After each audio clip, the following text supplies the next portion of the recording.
السلام علیکم گائز، دیکھتی آنکھوں اور سنتے کانوں کو میرا سلام، اور آپ دیکھ رہے ہیں دی رائٹ چینل۔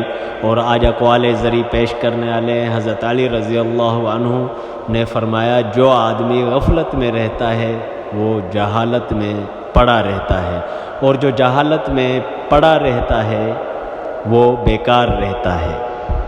حضرت علی رضی اللہ عنہ فرماتے ہیں، صبر کی دو صورتیں ہیں، جو ناپسند ہو اسے برداشت کرنا، اور جو پسند ہو اس کا انتظار کرنا۔ حضرت علی رضی اللہ عنہ فرماتے ہیں، جو قناعت اور صبر اختیار کرتا ہے وہ غنی ہوتا ہے۔ حضرت علی رضی اللہ عنہ فرماتے ہیں، جب کسی شخص کی عقل کامل ہو جاتی ہے تو اس کی گفتگو میں کمی آ جاتی ہے۔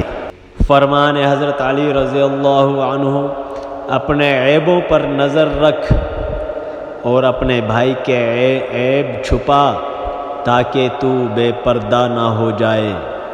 حضرت علی رضی اللہ عنہ فرماتے ہیں، سب سے پہلی عبادت یہ ہے کہ انسان مصیبت میں صبر کر کے اللہ تعالیٰ کی طرف سے مدد کا منتظر رہے۔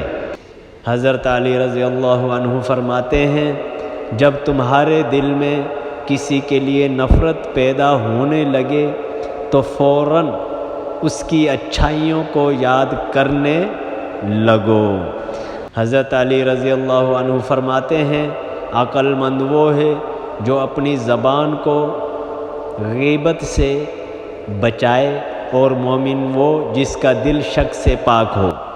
فرمان حضرت علی رضی اللہ عنہ، مصائب کا مقابلہ صبر سے اور نعمتوں کی حفاظت شکر سے کرو۔